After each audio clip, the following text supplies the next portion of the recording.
Okay, so today we're going to do Middle Ages. Middle Ages, as you can see with the years up on this slide, takes place over hundreds and hundreds of years. So what I like to do is kind of split the European Middle Ages in kind of in half between a political side, what's going on with attempts at government at least, and in the second half of today, the next discussion, we'll talk about more of the religious side. They are heavily intertwined because some political leaders are religious leaders themselves, or at least have close ties to religious leaders, sometimes even their own families. But it's just so difficult to do the entire Middle Ages because so much happens over these hundreds of years that I find that's an easier way to at least try to organize it because it's chaotic.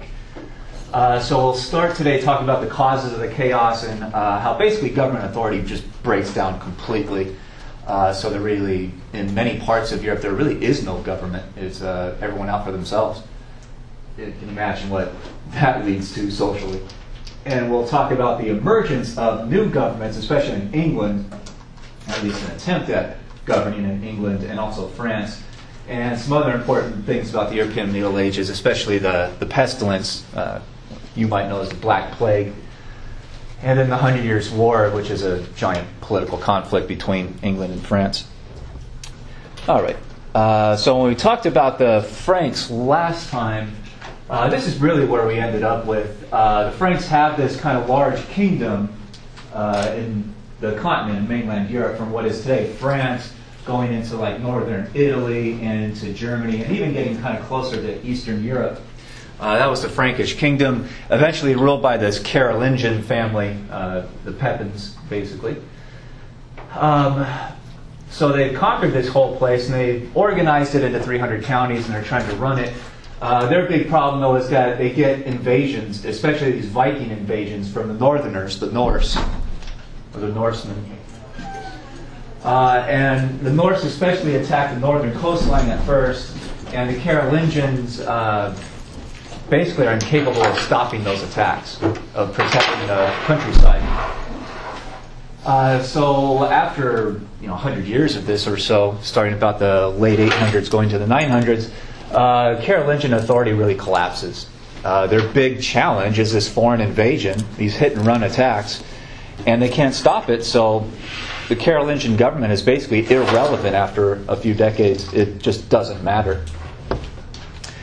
And political authority, power, kind of authority, really devolved down to the local level. If the large-scale government cannot protect your area, then you look to whoever can. And that breaks down to the level of just local landowners who can build up enough wealth to basically build a fort, a place that soldiers stay to protect the area, and they build walls around their fort, and these become castles. So the regional leaders in the Carolingian system were called counts or dukes. But now the Carolingian system has kind of collapsed. It's, they start getting all kinds of different titles: barons, counts, dukes, abbots, all kinds of things. So that's just one result of the chaos. But these local leaders, sometimes just a leader of a city or a town or a village, they're the ones that become the protectors of society. So, like us here in Fontana, we rely mostly on the federal government to protect us. That's where the army comes from to protect the territory. But if they're not good at that, and if the state government, collapses, then we might look to just some rich person around here who has enough money to pay mercenaries to protect us. And our allegiance would be much more to whatever rich landowner there is in Fontana. And eventually we just forget about who the President of the United States is because that person just doesn't matter to us. Does it make sense? Question? In our case, wouldn't we just, considering that a majority of people, or at least here in the States, have sidearms or some kind of self-protection weapon? Yeah, but most of the peasants in this era, they don't have weapons at all. Oh. They're farmers.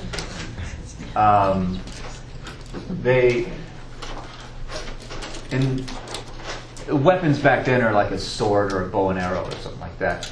It takes some training to learn how to use that stuff effectively. Like if someone comes to rob you or kill you and you have a sword, I mean, it's a weapon, but you have to know how to use the damn thing. Having a gun is usually much easier. It doesn't take all that much training to be able to shoot the thing. But if you're, going up against, if you have a sword and your enemy has a sword, if they know what they're doing and you don't, you're basically toast. That's it. So that's where that analogy that's where there's a difference in that example. But in the European Middle Ages, these counts do become extremely brutal, especially against each other, because there is no government really anymore. The country England doesn't exist. France does not exist. Germany does not exist. It's just land. Does it make sense? There's no authority anymore. So whoever has the most money can hire the most soldiers. They try to take over the most territory to get more money for themselves because land creates wealth in the ancient world. And it's really pretty horrific for most people.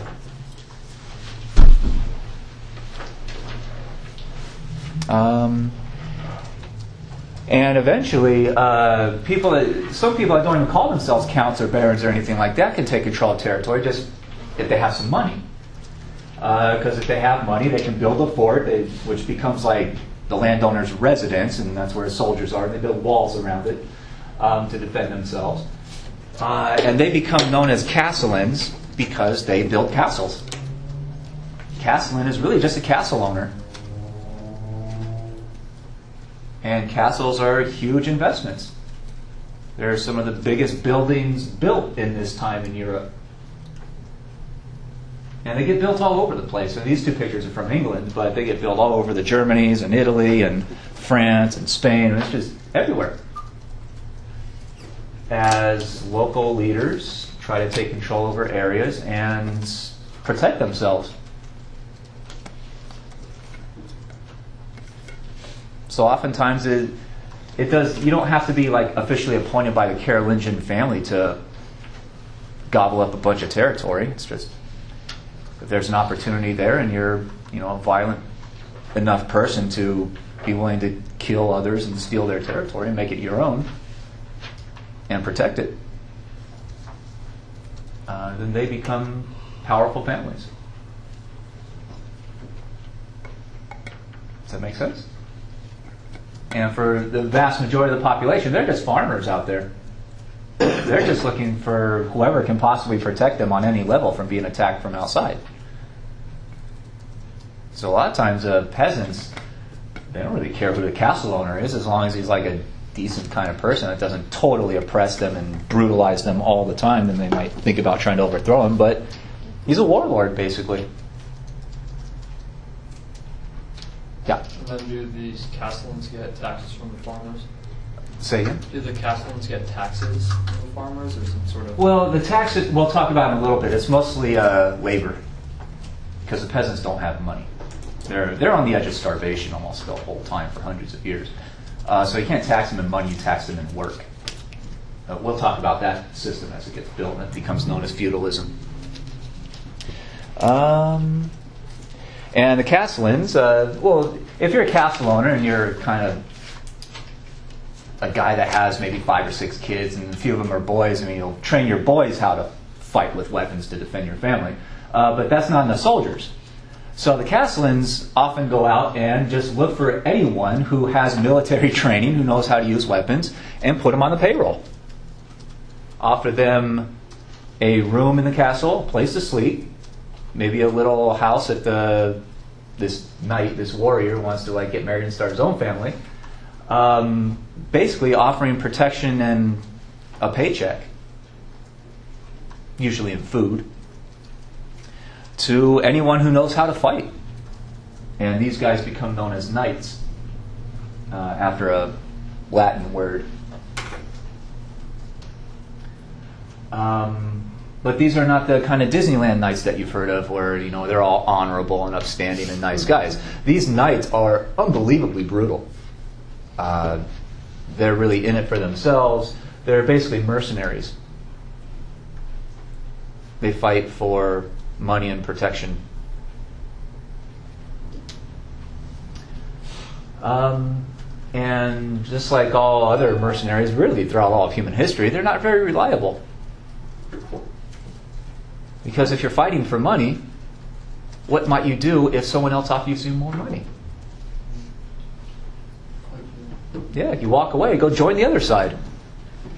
So Castellans are always obsessed with gaining as much wealth as they possibly can to pay enough soldiers to protect them, because if they run out of money, soldiers are going to leave and go join the enemy side and attack you. The knights usually don't care about anything else about their own, except their own kind of position.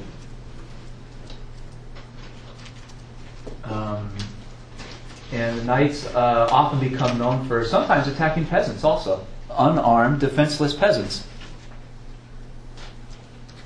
Because why not if you can get away with it? If a peasant has a nice table or a nice set of clothes or a nice pair of shoes or a nice shovel or a rake or whatever, the knight might go with his weapon and tell the peasant, give me that stuff or I'll kill you and your whole family. And if the castle owner doesn't protect them very well, then knights sometimes get away with a lot of really horrible things. So these knights are different from the one that you have to have someone on the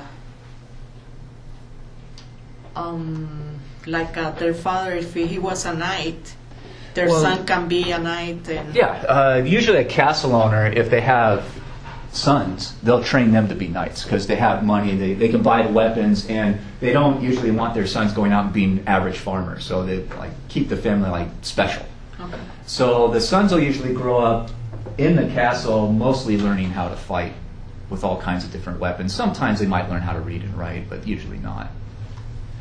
And that becomes another major problem for European history. What happens when a castle owner kind of gets knocked off his position? What do the sons do if they don't, die in the fighting? Now they're unemployed. Now they often become knights themselves, just hiring out their labor, their willingness to fight to whoever can pay them. So the knights are notoriously unreliable, like almost all paid soldiers throughout all of human history.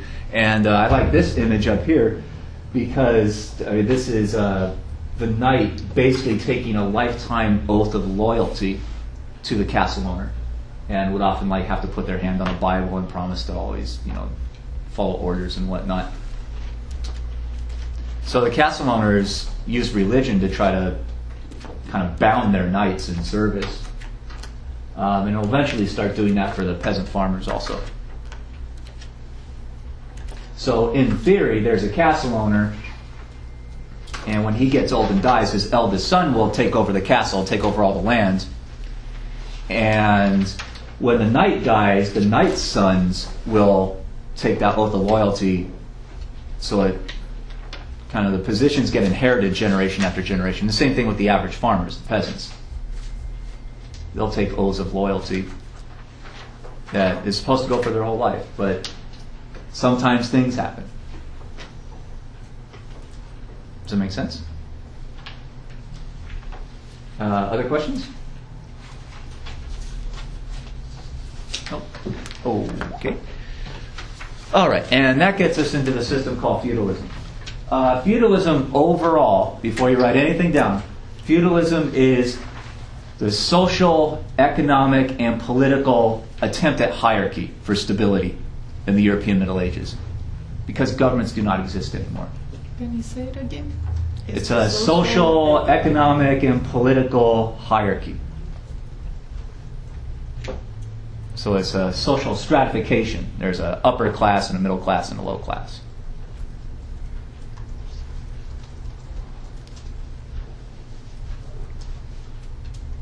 And really, to start on a fairly simple level in kind of local territory, say there's a count of all of San Bernardino Valley, this huge amount of land, right? That's thousands of acres. One landowner cannot effectively govern all that place, all that territory. It's just too complex. The count would have to travel constantly, making sure that everything's being enforced the way he wants. So the count doesn't really try to govern that whole huge place. The count would divide up the whole valley into smaller pieces smaller territories and give them those territories out to people that are loyal to that count. So on this little chart, I call the local guys the lords. So you would have a count over all of San Bernardino Valley, but that would be split up into smaller pieces. So there would be a Lord of Fontana, a Lord of Ontario, Lord of Rialto, Lord of Corona. You get the idea. Lord of Cucamonga. The count himself would usually keep one of those small territories. So the count might stay in San Bernardino City itself, that smaller area. And that would be his governing center. So the count is basically outsourcing governing over the land to a whole bunch of different lords. And basically, he allows them to govern that land and to profit off that land. The food that is grown, or whatever resources come out of that land, the Lord gets to govern that and take profit off of that. Does that make sense? So the Lord of Fontana technically owns all of the land of Fontana and governs it, and whatever food is raised and sold, he gets a cut of that. Does that make sense? And he gets most of it, actually. He'll send a little bit upward to the count as like a loyalty payment. But the lords get really rich off of this, right? Because land is the source of wealth in the ancient world. There's no factories yet. The clothes that are made are basically knitted by hand. Knit by hand. So the land is like the source of production. The Lord, though, if he accepts this responsibility, his job is to not just govern the place, but also, if the Count of San Bernardino Valley wants to go to war to attack the Count of LA Valley, then all the lords have to get all their knights and they join the Count's army in that war. So the lords are the Count's mercenaries. Does that make sense? And if this area gets attacked by some outside group from San Diego or LA or something, the Count can issue a proclamation demanding that all his lords, come to him to defend their realm, their mutual interests. And the Count and all the lords probably each have their own castle. Every single one of them. Does that make sense? So that's kind of starting off in the middle level. And the smaller territory is often called fiefs, so this can often be called fiefdom, or feudum, so this can often be called feudalism. Feudalism is like a big umbrella term. It's not always used depending exactly where and when you're talking about in the European Middle Ages. Sometimes they call it something else, but just to keep it simple, feudalism is the kind of big ism, the big term that you'll see in textbooks. And this word called vassalage is a European term for basically subservience. There's a kind of relationship where it goes both ways, but usually the person that's higher up is the more powerful. All right. So counts and lords, they each build their own castles. And technically, the lords are supposed to cooperate with each other because that's what the count wants, right? Count doesn't want them, attacking each other, but they get paranoid. And they do attack each other. Because if you're the Lord of Fontana and, say, the Lord of Ontario just attacked the Lord of Upland and expanded his territory, now the Lord of Ontario has more land, is making more money, can hire more soldiers, and what do you think sitting in Fontana? Does that worry you? Yeah, because what are you worried about? Yeah, my neighbor's now got a whole bunch more soldiers. They might come after me next. So what do I do if I'm the Lord of Fontana? Yeah. I might not attack Ontario because that guy's powerful, so I might attack Rialto or Cucamonga or one of those areas to try to get more land, therefore more money for myself so I can buy more soldiers just to protect myself. Does that make sense? So these lords are really always attacking each other or plotting against each other or doing something because they're just worried about being attacked and getting killed in the middle of the night. So warfare and violence becomes epidemic, even amongst people that are supposed to be cooperating. And it's not always just out of, greed and desire for power and whatnot. Sometimes it's just out of self-defense. And the counts usually can't stop it. How are you going to convince the lords to stop fighting each other? Tell them to? Write them a letter? It's not going to work. Sometimes the count has to attack the Lord of Ontario to stop this mess and take that land from him and give it to someone else. So violence is an epidemic. It gets out of control. There's no one has the power or the authority to stop it. All right, and again, these counts and lords, they're hiring knights really from wherever, as long as whoever agrees to fight for whatever amount of money. So you have knights that trade sides when they're offered more money by a neighboring count or a neighboring lord. So these oaths of loyalty often don't matter for very much when you're offered more money, bigger paycheck. And that's usually the problem with mercenaries. And another problem becomes known as primogeniture. That means that the eldest son inherits everything. The counts and the lords, they realize that if they divide up their territory amongst 4 or 5 sons, then eventually it's all going to get kind of whittled down over time. So the family's power will kind of evaporate. So primogeniture means that when a count or a lord dies, that the eldest son inherits the whole thing. And that becomes a problem because all of the lord's sons have been trained to fight. They have weapons. They're knights. When your older brother is now the lord, he inherits the whole thing. Some older brothers are nice and they'll let you live in the family territory. But a lot of older brothers aren't nice, right? Some of them are jerks. So many of them are afraid of their younger brothers because if I'm the oldest brother and I get assassinated, the whole territory goes to the next oldest. So there's a real economic motivation for these brothers to be killing each other. So usually when the oldest brother kind of inherits everything, he kicks all his other brothers out. Go away. Don't want you here. And if you don't go away, I'll have you killed. That's how scared they are. So a lot of these younger sons, they're kind of economically left out. And they become desperate. And in the European Middle Ages, they start doing all kinds of crazy things. There's really about 3 major different options if you're one of the younger sons. Well, maybe 4. You try to kill your older brother. That's kind of risky. Number 2, you could try to marry into a rich family. Sometimes that works, but usually not. Number 3, you could join the church. That was a popular thing for younger sons who don't want to be killed. They join a monastery where they agree not to talk very much, and they'll just live in the church for the rest of their life. And number 4, a lot of them just turn into mercenaries. They go and become knights for whoever else can pay them. And if they can't find a job as a mercenary, they often turn to crime. They become thieves on highways, bandits basically. Because they have no other means to survive, to get enough food to eat. So a lot of them become very desperate.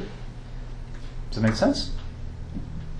So primogeniture was a solution to one problem, but caused other problems.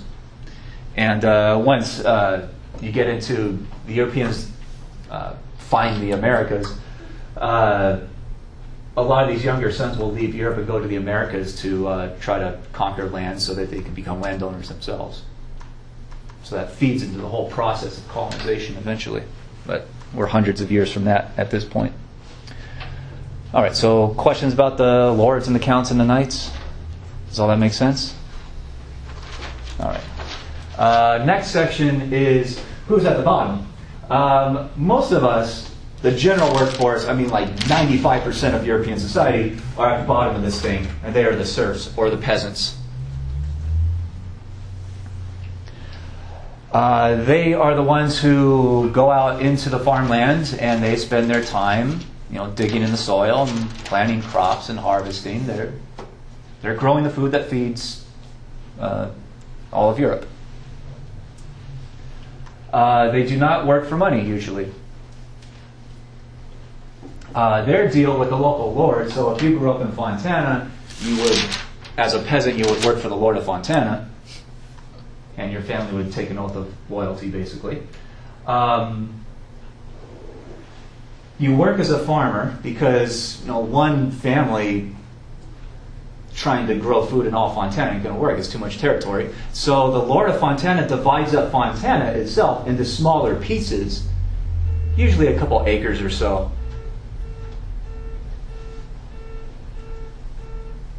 Is that a car? Oh God, it's a car alarm, isn't it?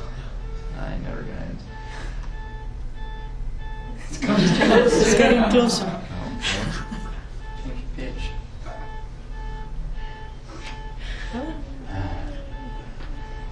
That's why I didn't buy a car alarm for my car. Because all of us are assuming right now it's just a car alarm. It's not someone actually breaking into a car, right? Oh, that's a miracle. All right. So the Lord of Fontana would divide Fontana up into maybe hundreds of different little pieces, usually a couple acres or so.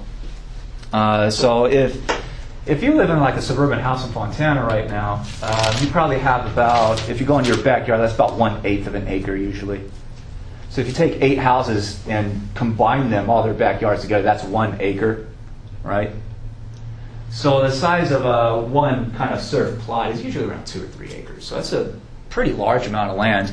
And basically, the Lord, if you take this off the loyalty to him, he'll let you build a little house on that land, and your family gets to live in there, you can raise some kids, and your family gets to eat some of the food that is grown in that land. And the Lord also says, I will protect you in your little plot from all your neighbors. So if you're hanging out with your neighbors and one of them like attacks you, or if someone tries to rob you or something, the Lord says, I will act as basically the judge of Fontana. And I'll hear complaints amongst the serfs, and I'll, basically issue rulings and justice and enforce whatever law he wants enforced. So the Lord is also like the judge and the police chief and the leader of the local army, the local militia. And all the serf has to do is basically work for the Lord, which is on a daily basis, go out there and grow the food. Does that make sense? Whatever the family doesn't need for themselves to eat, the serf family, that rest of the harvest goes to the Lord. And the Lord, therefore, can sell that food at market and make money. So that's how the Lord is making a lot of money. The Lord is usually the richest person of the area. And he has to kick a little bit of that profit upward to the regional count to show his loyalty to the count. So the count's even richer than the Lord's. Does that make sense?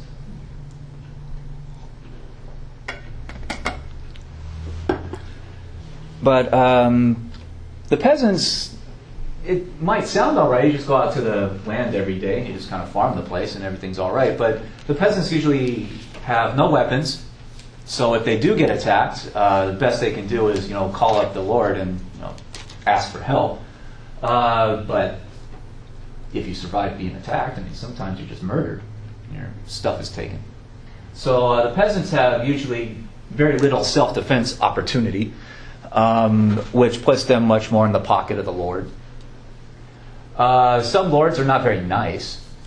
Some lords kick peasants off of land and move people around and do all kinds of things and mess with their stability.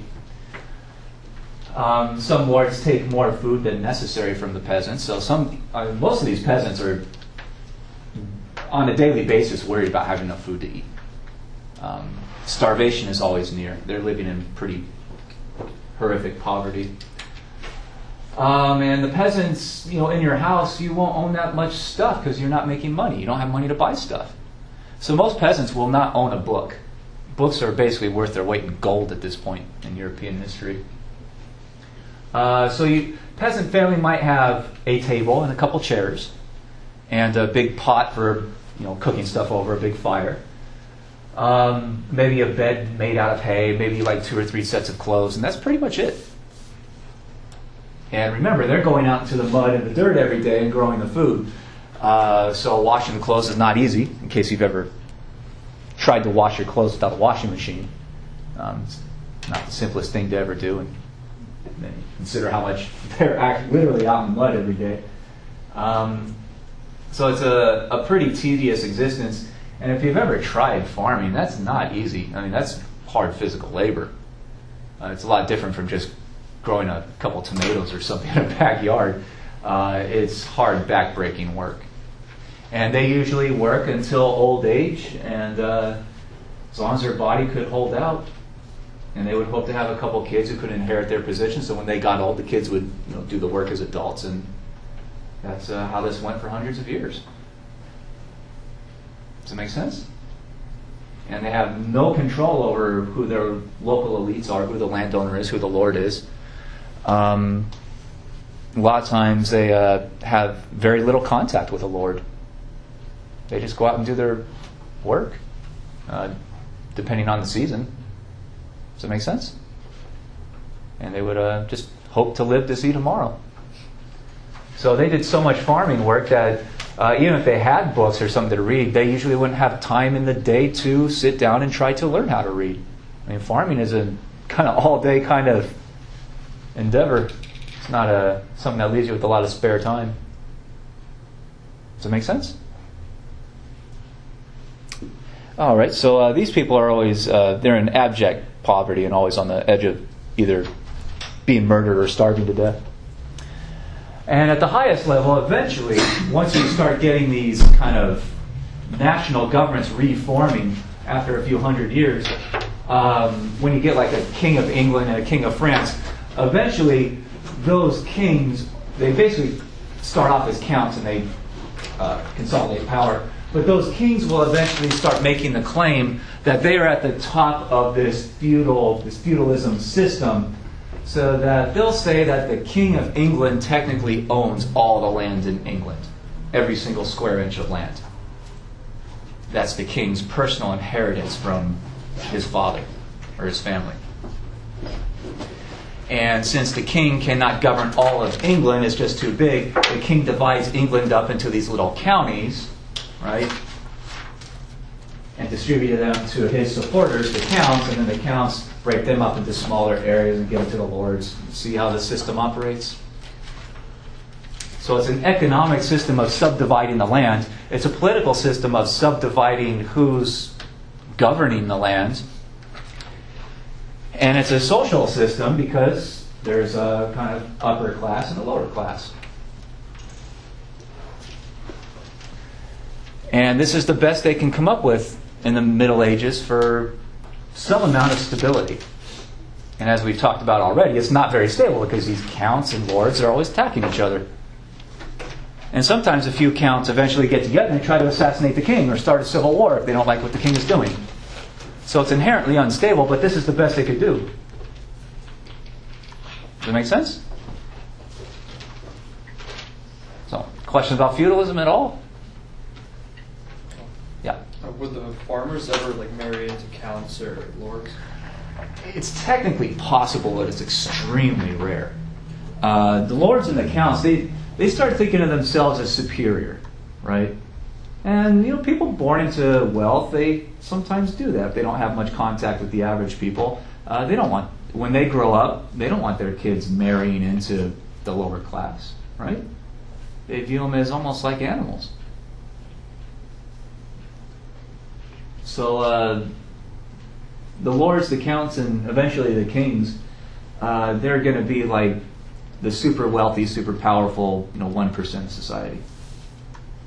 And they usually view it as insulting, as below them to marry someone from a lower status. So oftentimes the counts don't even want to intermarry within the lords. Counts want to stay amongst themselves. And the highest level, the kings of these different, eventually rising countries and kingdoms, they don't want to intermarry with the counts or the lords, so they'll intermarry with other royal families. So eventually, within a few hundred years, the the nobility, the royal families are basically all inbred. They're all cousins with each other from all over the place. So it's technically possible, but it's extremely rare. That's why it's such a big story in, was it, the early 1980s when the British royal family allowed one of its sons, the inheritor, the crown prince, the guy who's going to inherit technically the whole thing, to marry a lady from a more common background. I guess you guys are too young to remember all that. Lady Diana, you don't remember this? That's one reason she's so kind of worshipped within British society. It's because a lot of people identify with her. She wasn't born into the royal family or any royal family from all over Europe or the world now. She was born into, I think it was a lord level family. And so she was seen as having a more common background. Even though her family, what were they, Spencer family, they've been lords for like hundreds of years and they're very rich. It happened also in Spain. I can't remember. Yeah. Spanish prince married a commoner? The king, he is the son of the king, Uh-huh. and he's married. She is, I believe, a writer or an attorney. Okay. But they did marry. Someone actually works for a living. What do you? Yeah. And there was one, I think, was in like the 50s or the 60s. The Crown Prince of Monaco married a Hollywood actress. Yeah. So that was kind of controversial. But a lot of people that are, fans of movies, they really liked it.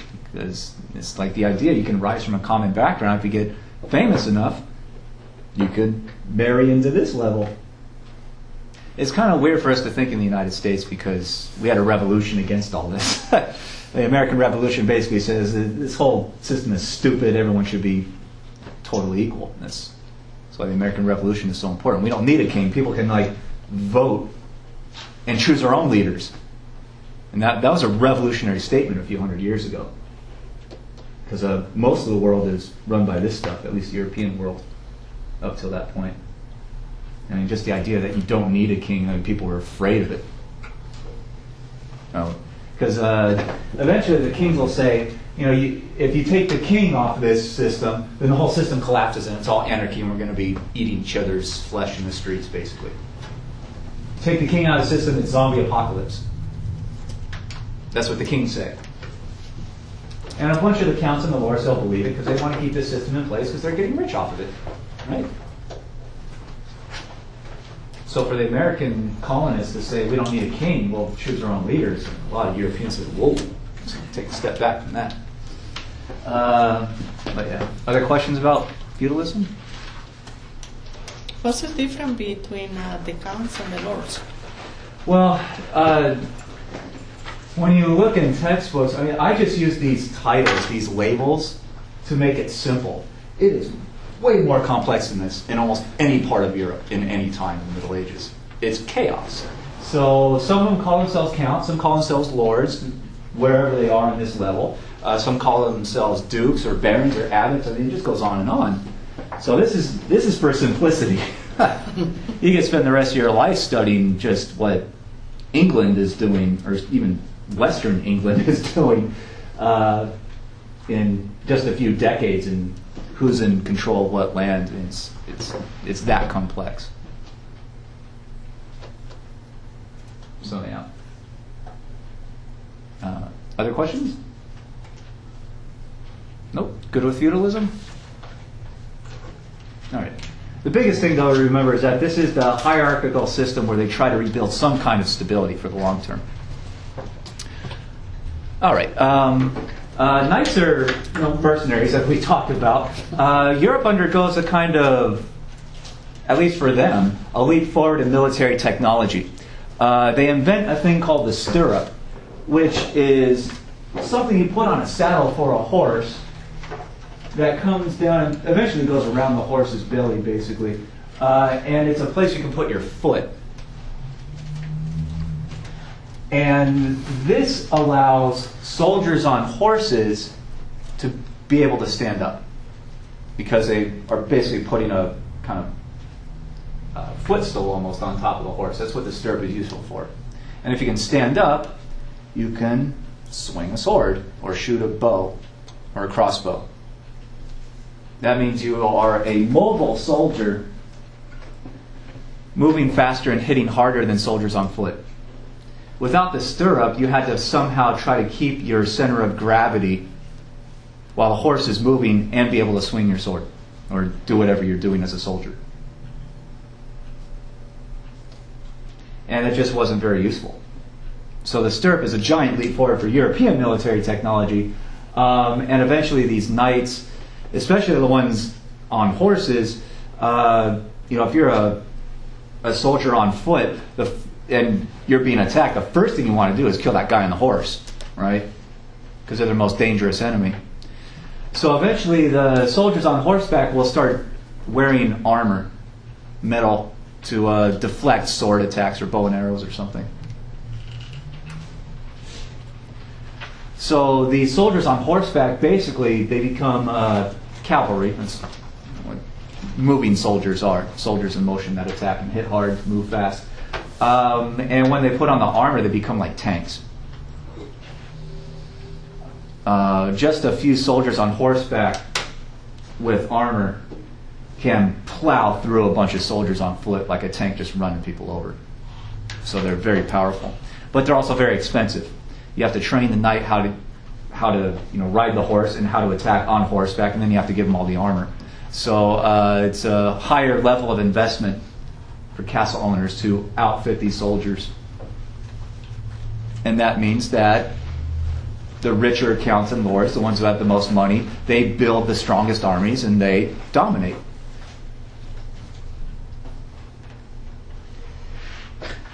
Does it make sense? So even more power to those who have the most. But again, the violence just gets out of control because there's really no central government authority to stop it.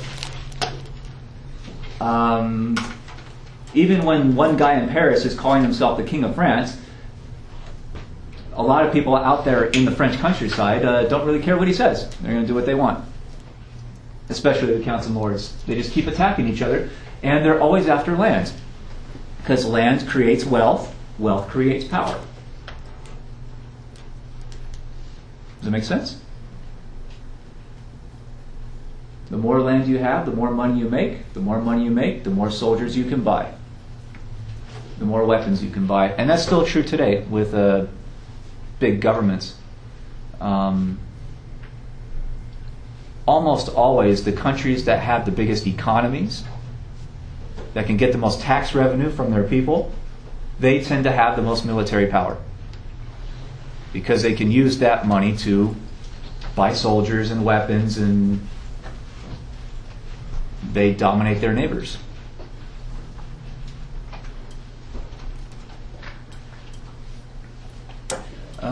All right. And again, land is power. And they're always attacking each other for more land, or at least to defend themselves against future attack. So the violence is epidemic. And even when you start getting some guys claiming to be King of France or King of England or something, a lot of times they can't stop the violence because their counts and lords are just out of control.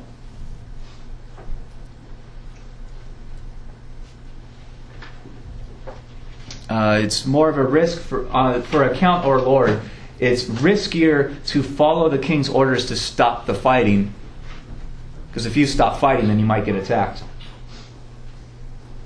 They'll take the risk of getting out of line with the king, of making the king mad, because at least there's a chance that he'll forgive them. Whereas if you stop acquiring land and you get attacked, there's very little chance that the attackers are going to forgive you. So politics is extremely brutal. So the monarchies, as they start to get going, as they start to form, and eventually the church leaders, the Christian leaders, they start trying to think of ways to convince people to stop killing each other, stop attacking each other.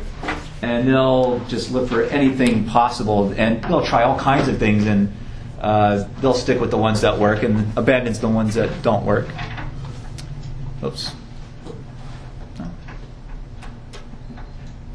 I guess we'll get more into what the church does next time when we talk about how religion is operating. I thought I had the slide after this, though, but after the break. So violence is just epidemic to Middle Ages Europe.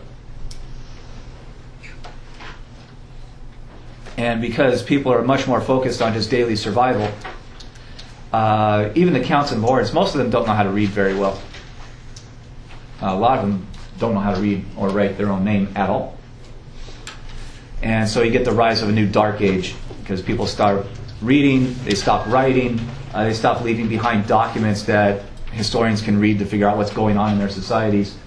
So it's much like we talked about with Greece. There's just this black hole of history that historians, we can't find documents really very much to try to prove one way or the other what's going on. So historians look for other kinds of evidence, like archaeological digs of buildings or cemeteries or all kinds of different things. All right, now we'll get into England. Last time we talked about England was when the British or the Roman Empire collapsed, and the Britons, who had kind of relied on the Romans to guard them, to protect them, suddenly the Britons have to do something. So they pay some mercenaries to come into what is today England, the southern half of that island, to come in as mercenary forces. And those are usually the Angles and the Saxons come into the British island, and they basically take over because the Britons couldn't defend themselves. That's going on in the 400s. And so the Angles and the Saxons set up kingdoms all over, especially the southern half. And eventually the name kind of transforms into Angleland or England. We've talked about that before, right? Starting at about the 700s or so, another force starts invading the islands, and those are the Vikings, Norse, who come from northern areas. And they start conquering piece by piece all these little kingdoms in England from the Angles and the Saxons.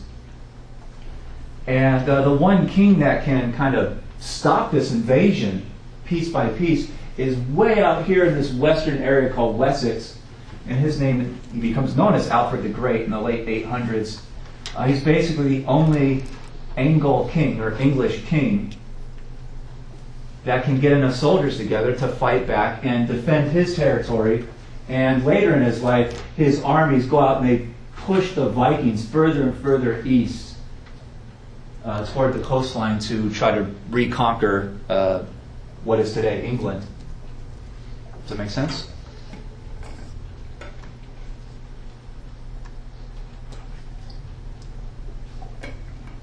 So he's also famous for like establishing schools and whatnot, trying to teach his kingdom and learn and read and write.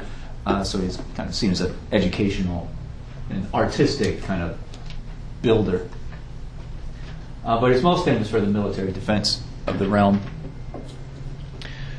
And after he dies in 899, going into the 900s and then the 1000s, really the fighting between these English forces and these Viking or Norse or whatever you want to call them is going back and forth, back and forth, back and forth for a couple hundred years. So, skipping quickly ahead, the Vikings launch a major counterattack in 1013 and conquer a whole bunch of what is today England. And a whole bunch of English leaders get together behind a guy named Edward, and they launch a giant counterattack, 30 some odd years later, and try to kick the Vikings out. So again, in the 1000s, it's going back and forth. And this guy Edward is so successful at pushing the Vikings back and reconquering land that a lot of his followers proclaim him the king of unified England. And he converts to Christianity and tries to basically get all the English people to convert to Christianity. So he becomes known as Edward the Confessor. So he'll call himself the unified King of England for 20 years until he dies. Does that make sense?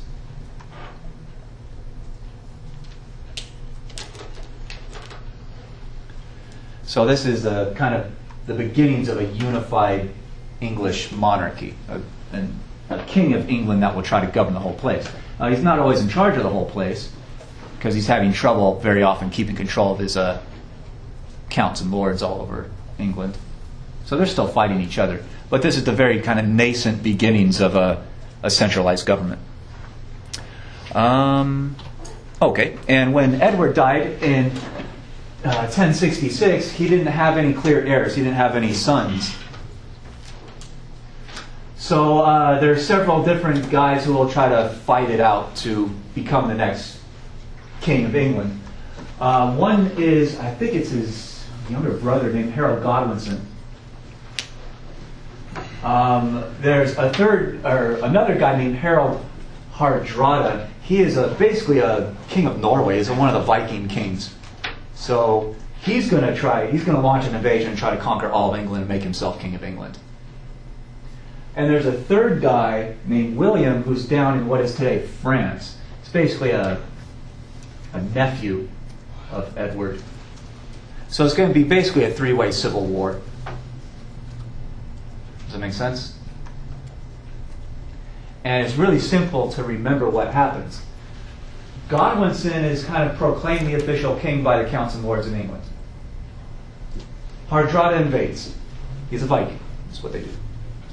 And Godwinson and Hardrada's forces fight it out to the bitter end. And Godwinson wins. So Hardrada is out. And at that point, this guy in northern France, William, sees an opportunity to attack. He's from northern France. This is where his territory is. Godwinson is at this point governing all this red part of England on the island itself.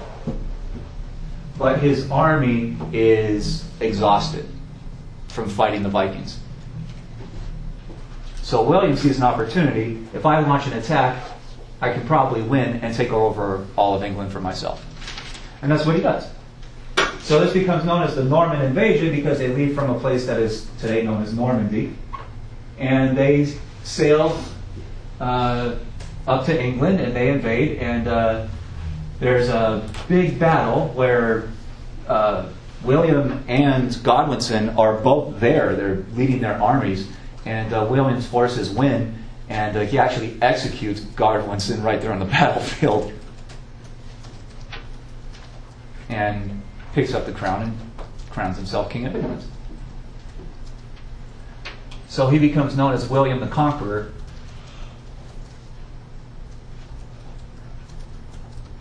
And this is, the textbooks will say that this is the last time that England has been successfully invaded. And that's, getting to be almost 1,000 years ago. So there's William the Conqueror. He'll be in power for about 20 years. Does that make sense? There's a portrait of him. He does all kinds of things to try to centralize power under himself even more. He keeps around a lot of taxes and a lot of laws. He's often talked about as like establishing stability and making England a more peaceful place, basically. Even though a lot of counts and lords didn't like him as much. But also because he comes from a foreign place, when he conquered England, he kicked out all of Godwinson's counts and lords and brought in his own friends and redistributed the land to them. So they're very loyal to him, for the most part. There's always conspiracies and whatnot. All right, so that's William the Conqueror. So that's a centralization of power even more. Let's see. William has 2 sons. No, 3 sons. That's right. Let's see. So when he dies, William seemed to recognize that his oldest son, Robert, is actually kind of the weakest and the dumbest. So he gave his holdings in northern France to Robert and gave the rest of England to his second son, who becomes William II. Does that make sense? And there's a third son who eventually becomes king. But William II is known as a much more kind of brutal, cutthroat type of king. He doesn't put up with dissent. He has people executed and jailed and tortured and all kinds of things. So even his own counts and lords don't like him. And he dies right in 1100 of what has been described as a hunting accident, which many historians think is actually an assassination. So his younger brother, Henry I, becomes king at that point, the third brother.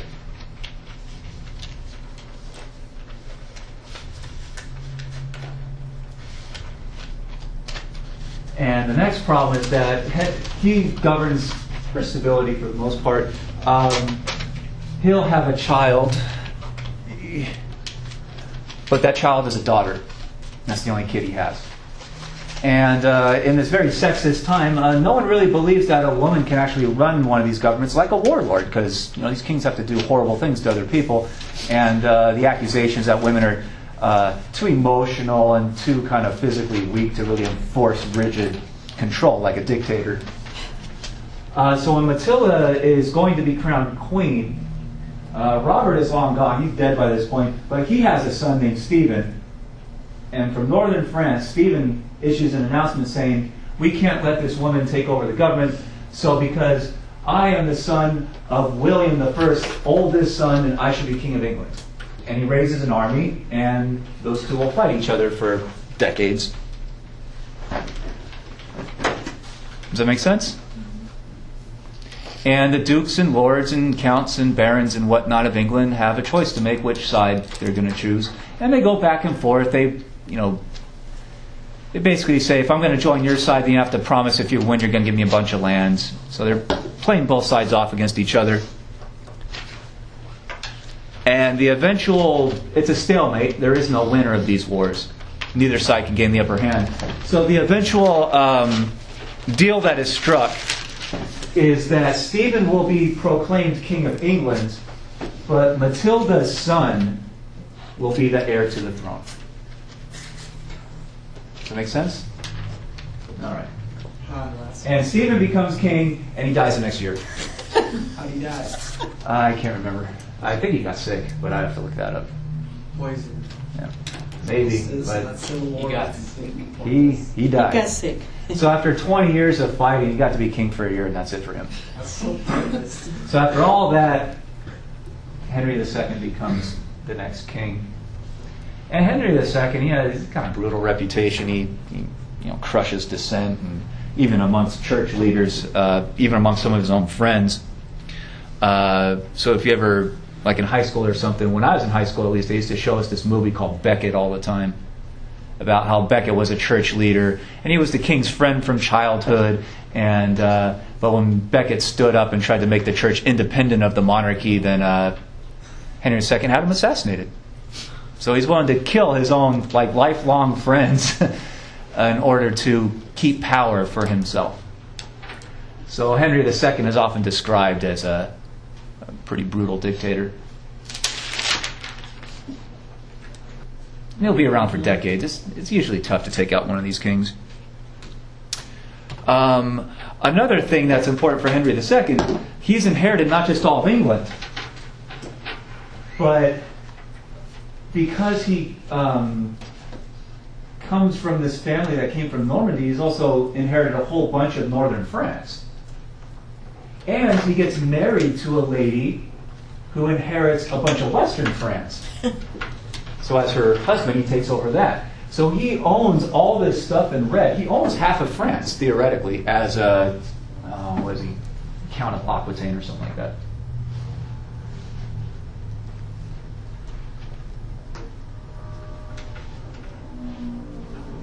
And Henry II tries to consolidate that. He tries to build up armies and send them out there and try to enforce his control of those areas. And his son, Henry, I think it's the third, will actually declare himself King of France and try to conquer the rest of France. So that England and France would be one country under one government. And the French don't like that none too much because they don't want to be English. And they'll get involved in wars that go on for hundreds of years. So this is where the English and the French start deeply hating each other and develop a rivalry that will go on for hundreds and hundreds of years that goes all the way until World War I in the 1900s. That's when they start to cooperate with each other. So this madness goes on for, 800 years or so. And they'll fight all over the world when you get into History 6. Yeah. And the people fighting are mercenaries the whole time. Pretty much, yeah. They're counts and lords and they're knights. Because peasants usually have no training, they have no weapons. Peasants usually just have to put up with whoever has control over the area. Yeah. All right. And in response to a lot of these English claims to own parts of France, the French counts will get together and start the process of trying to centralize government power so that France can defend itself. In the late 900s, you'll start to get the rise of a French monarchy, a royal family. The first king becomes known as Hugh Capet. He's basically the Count of Paris, the big city.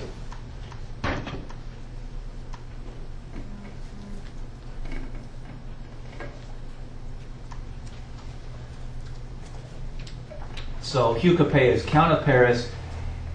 He is theoretically equal to all the other counts in France, on the French countryside, or whatever you want to call it. France kind of doesn't really exist yet.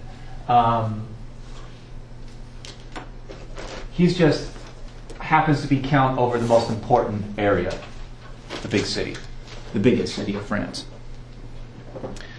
And the interesting thing about this monarchy that rises, basically when Hugh Capet dies, the counts get together and they hold an election to choose someone else to be the next king of France. And his son, his eldest son, wins because the eldest son is the newest Count of Paris. So the French counts will continually look to the Count of Paris to be king. But every time one of these guys dies, they hold a new election. They just keep electing the Count of Paris. Does that make sense? And over many years, there's the elected side, the nobility. Over many years, there's an expectation that whoever is Count of Paris will be chosen as King of France. And that over decades and into centuries, that kind of evolves into the French monarchy. And the election just stops happening. The oldest son of the King of France will be the next King of France. And their line doesn't peter out for a long time. They keep having enough sons every generation to guarantee that someone's going to become King of France.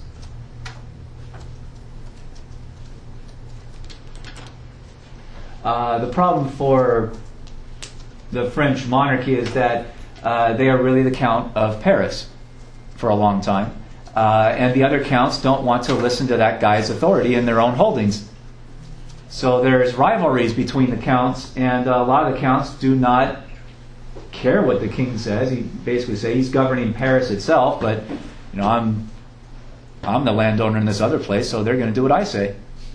So it's a long process for the King of France to actually get governing authority over all of France. It takes hundreds of years.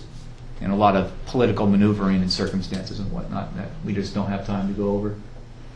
But eventually they'll centralize authority by the 1600s. So it's like a 700-year process.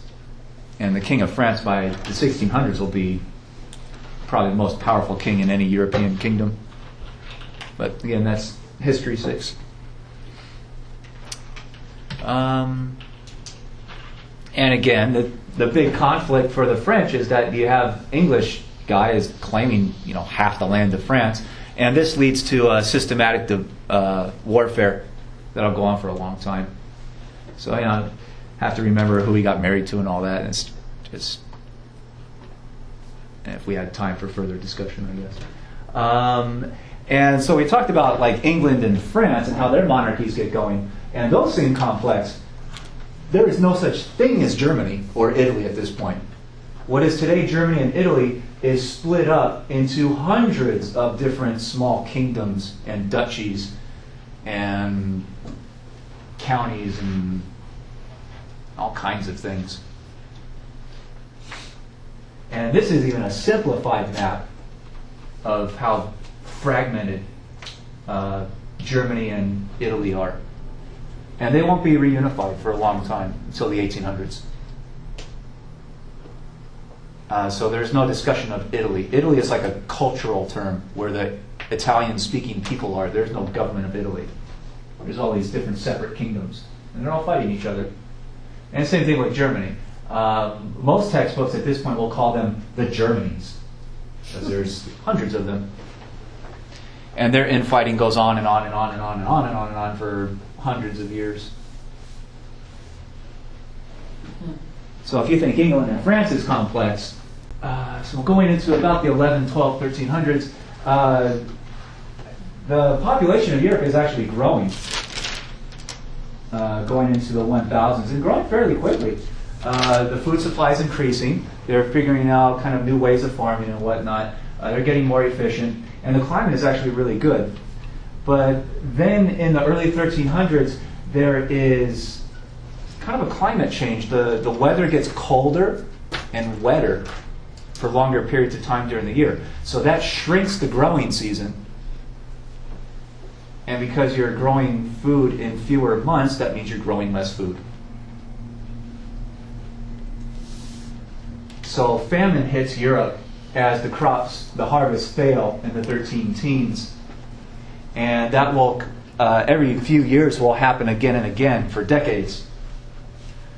So a lot of Europeans starve, they die. So they don't reproduce as much, and population starts to fall. A lot of farmers, because the kind of farming job is so bad, a lot of them abandon the countryside. Even if they've taken up these lifetime loyalty oaths to the counts and dukes and whatnot, they run away. They try to go to big towns and cities, desperately trying to find some kind of job to feed their family, because farming just wasn't working. So you have a climate kind of crisis, and then you have a labor supply crisis. The people that are surviving, a lot of them are just ditching out. They're running away.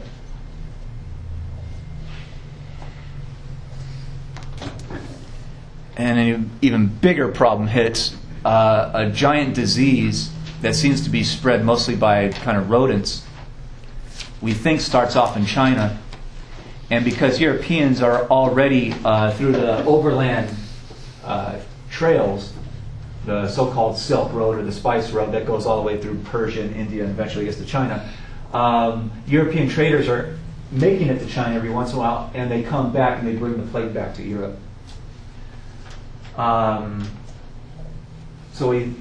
The sources indicate that it largely hits Europe at first in what is today southern Italy, in Sicily, this island here. And then just spreads like wildfire all over Europe. And kills an estimated somewhere between 1 out of every 3 Europeans or 1 out of every 2. So 1/3 to 1/2 of the European population is wiped out in this plague. It takes on all kinds of different names. It's often called the Black Plague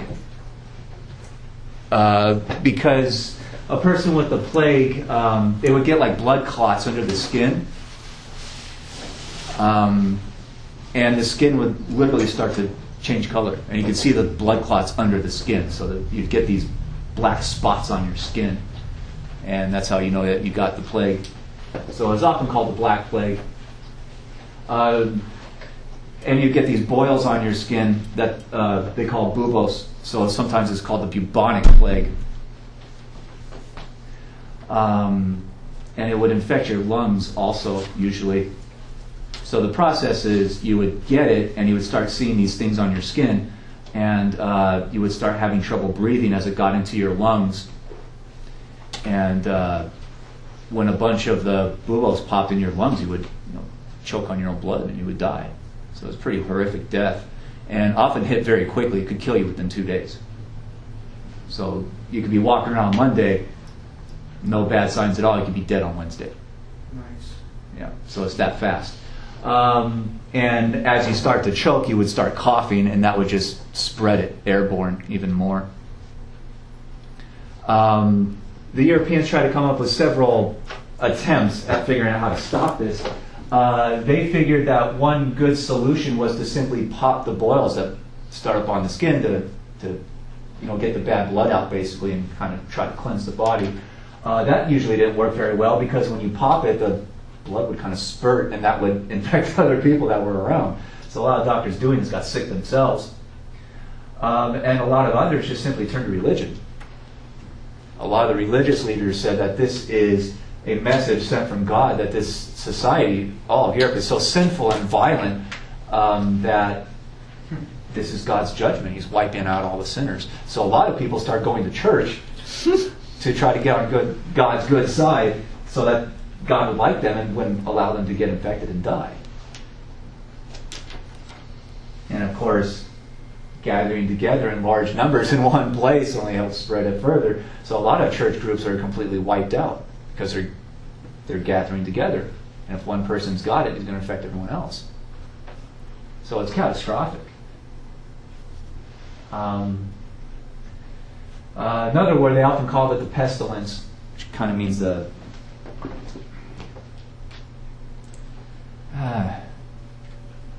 thing you cannot see, the curse. Does that make sense? So this plague, it'll stay around in Europe. The crisis point is the mid-1300s. But it keeps coming back for hundreds of years. It'll come back every couple decades or so and wipe out another community and then just kind of go away and then come back again. So Europeans will deal with this for a long, long, long time. And it literally destroys whole villages. And people who died in their houses, in their little peasant huts or whatever, a lot of other people wouldn't want to bury them because they don't want to get close to the body because they don't want to get infected. So people who died in their houses, if the whole family died in the house, and no one might not find them for weeks, months, maybe even years. So it's pretty desolate. And these are paintings and a drawing from the time. And the one on the right is basically death, a skeleton with a scythe, which is a farming tool, basically just riding through a town and just wiping everybody out. So it's extremely widespread.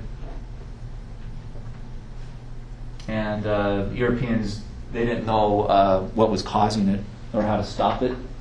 We now think it was spread by rodents and vermin. But rodents are, everywhere in farming communities, right? They're going after the food, and they get into houses.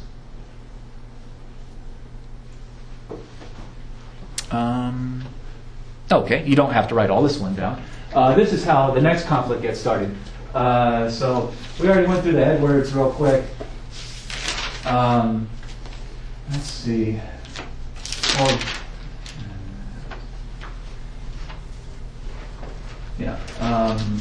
When you get to Edward III, he's the one who will try to combine his claims with France and England, and he'll basically launch an invasion of France. And that'll piss off the French. But this is just a chart showing you how all this stuff works out. You don't have to remember all this. It's very complex. But he inherits all this land in northern France and a bunch in western France, and he's also king of England. So he tries to proclaim himself as king of France also, and the French don't like this. And this starts off a gigantic war where basically the English try to invade France and conquer the whole thing and control it, which is extremely difficult because it's a huge amount of territory.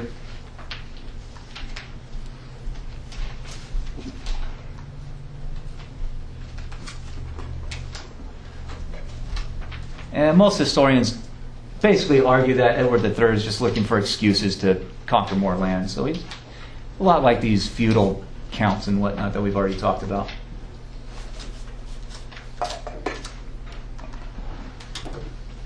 And a big battle basically happens when the English army is kind of wandering around in northern France, where basically it's their territory, and they run into a French army at this place called Crécy, right there on the coast. And a giant battle happens that is creatively called the Battle of Crécy. And this is a painting of it where English and French forces fight it out. And this is how badly European artists can depict motion. They look like they're just standing there to me, but it's supposed to be fighting. So they're not very artistically advanced at this point. And it all looks like one army too. Yep. They're all blue. I always think it looks more like a dance. Just kind of like Yeah. staring at each other, getting Yeah. ready to dance or something, but maybe it's just me. They're dancing with blows. Yeah. This is, but that's a kind of official portrait that you'll often see in textbooks and whatnot. And this starts off a 100-year conflict where the English will keep trying to reinvade France and conquer the whole thing, and it literally goes on for 100 years. Basically because England has a whole bunch of soldiers, and they put a bunch of knights on horseback with armor. So the English have cavalry. And that's what the English try to use to conquer France. And the cavalry, they win a lot of battles, but there's just not enough of them to control the whole territory. The English army can wander around and fight battles and win, but once they leave and they go to another place, the French people come back and try to overthrow the English authority. That's always the problem with occupation.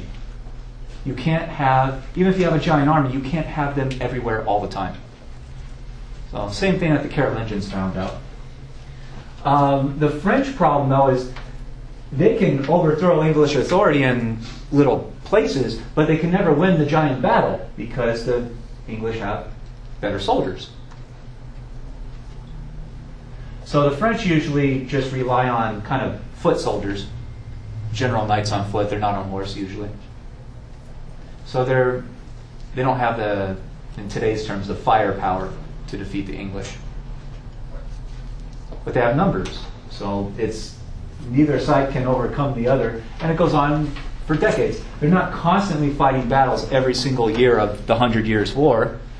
Basically, the English every once in a while run out of money, and so they stop the war and pull their troops out and go back home. They try to figure out a new way of getting more tax revenue so they can launch another invasion. They'll try another invasion, and it just goes on and on like that. The most famous person, though, in the 100 Years' War is an English named Joan of Arc. What happened with Edward III? He eventually dies. Another English king takes over. Like, no one lives for 100 years, right? Especially back then. Few people today. So his inheritors kind of keep the fighting going every once in a while. But the most famous person is actually a French farm girl who becomes known as Joan of Arc. Commoner, peasant family. Her story is that she's out working in the fields with her family one day when she says that she gets a revelation from God. She basically said God splits the sky and comes to her and delivers a message. And the message is that she is supposed to go to the French king and deliver God's message, which will help the French king finally throw the English out and end the war and make France fully independent.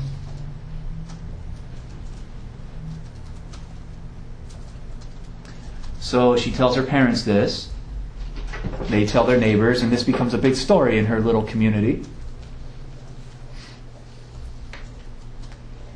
And eventually some wealthier people get wind of it, some local lords.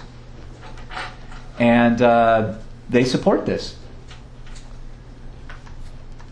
So they kind of guarantee her safety, and they're going to pay for her to travel to Paris to meet the King of France, to deliver the message. And when she goes to the King of France and has a discussion with him, he basically laughs at her and says, "No way." She's only like 15 or 16 years old or something like that. And he laughs at her and says, "There's no way I'm going to trust like the future of my country to basically a kid, and a girl at that, who has no military experience, no training, no nothing." So the French king doesn't believe this. But some counts and some lords do, and so they basically bring her into their army, and they're getting ready to attack some English forts. So she joins their army and she takes part in the attack. And to everybody's surprise, they actually win. And she shows herself to be extremely brave on the battlefield, and she even gets wounded. She gets hit with an arrow in the shoulder or something, which killed a lot of people, but she survived. So with her kind of inspiration on the battlefield, the French army won a battle that no one expected them to win, and then she leads them into another battle, and they win again, and they win again. So she's becoming a legend in France that maybe she really is sent by God. She has like God's power on her side. So the King of France is willing to listen to her at this point, but there's a rebellion against the King of France by a bunch of his counts, and they capture her. They try to ransom her to the King of France. He doesn't have the money. He doesn't really seem to want to pay. So instead they ransom her to the English. And they get their money, and they put her on trial for heresy. She's claiming to basically be... She never says that she's anything but God's messenger. So she basically says she's a prophet, which the English interpret as saying that you're a new Jesus, basically. So they don't like that, so they execute her. They burn her alive. So she's not around very long. Only a couple of years or so on the international scene. But the French are so angry at that they take her example and they fight in her name. They finally win the 100 Years' War. And they force the English out. Does that make sense? And I think it's like 3 years after her death where they win the final big battle, and the English are pushed out of France, and France becomes a fully independent country, and that monarchy continues. So 100 years of fighting ends with her example. And she's one of the giant celebrities of French history, basically. You've heard of this before? No? So 100 Years' War ends, but has some long-term ripple effects for all of Europe. Number one, the French nobles, the counts and lords and whatnot, they realize because of that war that they really have to centralize some kind of powerful government in order to defend themselves against future attack.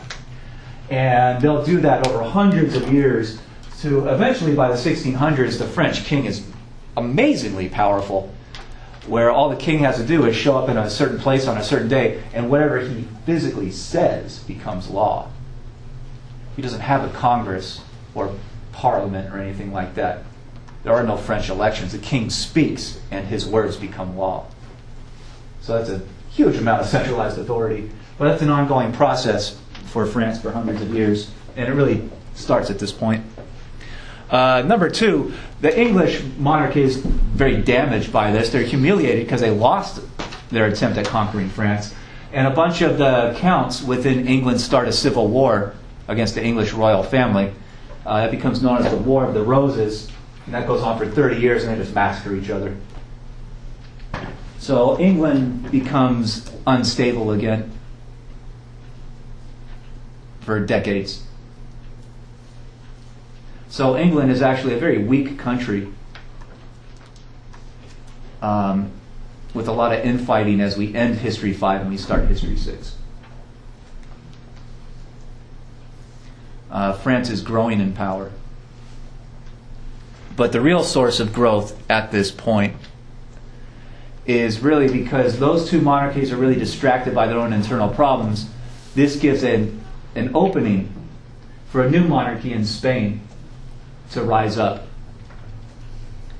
And their opportunity is foreign expeditions, explorations. and then they'll launch invasions and try to conquer the Americas, and that's where Spanish power really comes from. They just start stealing as much gold and silver as they possibly can out of the Americas, and the Spanish government gets so wealthy. They're the biggest economy in the world, or at least in Europe, in that point, and they try to take over the world. Pretty literally.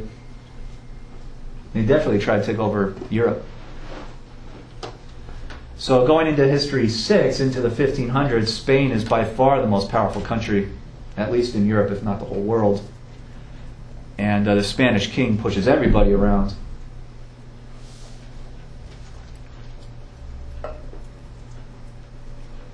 Does that make sense? So again, the country with the biggest economy, they have the most money. That government taxes its people and takes that revenue and buys up often soldiers, and by this point cannons and gunboats and all kinds of things. So they become the biggest military power. And really the French and the English will be playing catch up into the 16 and 1700s. So that's really where History 6 starts off, with all these political conflicts.